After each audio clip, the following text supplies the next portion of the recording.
തെരഞ്ഞെടുപ്പ് പ്രചാരണത്തിന്റെ അവസാന ലാപ്പിൽ വിവാദങ്ങൾ ഓരോന്നോരോന്നായി കത്തിക്കയറുന്ന കാഴ്ചയാണ് നമ്മൾ കാണുന്നത്. തൃശ്ശൂരിലേക്ക് പോയാൽ അവിടെ ബഡ്ജറ്റ് വിവാദം തെരഞ്ഞെടുപ്പ് പ്രചാരണ ആയുധമാക്കുകയാണ് UDF-ഉം LDF-ഉം. ഒളരിക്ക് പുറമെ വാടാനപ്പള്ളിയിലും കിറ്റ് വിഷയമുയർന്നത് BJP-യെ പ്രതിരോധത്തിലാക്കിയിട്ടുണ്ട്.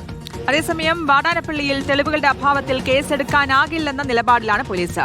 CCTV ദൃശ്യങ്ങൾ പരിശോധിച്ചതിൽ BJP നേതാക്കളുടെ സാന്നിധ്യം ഗോഡൌണിനകത്ത് കണ്ടെത്താനായിട്ടില്ല. ആദിൽ പാലോട് നൽകും വിശദാംശങ്ങൾ. ആദിൽ, ഇന്നലെ വലിയ സംഘർഷാവസ്ഥയിലേക്കൊക്കെ കാര്യങ്ങൾ എത്തിച്ചതാണ് ഈ ഭക്ഷ്യകിറ്റ് വിവാദം. അത് വലിയ ആയുധമാക്കുന്നു എന്നുള്ളത് തന്നെയാണ് UDF-ഉം LDF-ഉം, അല്ലേ?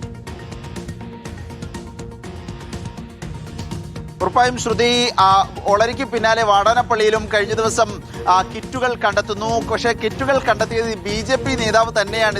ഇതിന് പിന്നിൽ BJP ആണ് ഈ കിറ്റുകൾ ഓർഡർ നൽകിയത് എന്നത് കണ്ടെത്താൻ ഇതുവരെ കഴിഞ്ഞിട്ടില്ല എന്നുള്ളതാണ്.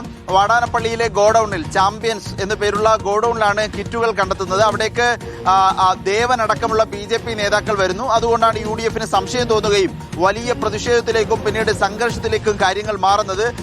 UDF സ്ഥാനാർത്ഥി TN പ്രതാപന്റെ നേതൃത്വത്തിലാണ് UDF അവിടെ പ്രതിഷേധം സംഘടിപ്പിക്കുന്നത്. പിന്നാലെ BJP പ്രവർത്തകർ എത്തുന്നു, പ്രകോപനപരമായ മുദ്രാവാക്യങ്ങൾ ഉയരുന്നു. ഒടുവിൽ TN പ്രതാപനെ അറസ്റ്റ് ചെയ്ത് കസ്റ്റഡിയിലെടുത്ത് നീക്കിയതിന് പിന്നാലെയാണ് ഒരല്പം സമവായം, ഇക്കാര്യത്തിൽ അനുനയത്തിലേക്ക് കാര്യങ്ങൾ മാറുന്നത്, ഒരയവ് സംഘർഷത്തിൽ ഉണ്ടാകുന്നത്. ഏതായാലും ഇനിയിപ്പോൾ തെളിവുകൾ ശേഖരിക്കുകയാണ് പ്രധാനം. പോലീസിനെ സംബന്ധിച്ചിടത്തോളം ഇന്നലെ ഈ ഗോഡൌണിന്റെ ഉടമയെ പോലീസ് കസ്റ്റഡിയിലെടുത്തിരുന്നു. പക്ഷേ കൃത്യമായ തെളിവുകൾ വേണം. CCTV ദൃശ്യങ്ങളിൽ നിന്ന് BJP നേതാക്കൾ ആരും ഈ കിറ്റ് വിതരണവുമായി ബന്ധപ്പെട്ട ഒരു സംവിധാനത്തിലേക്ക് പോകുന്നത് കണ്ടിട്ടില്ല.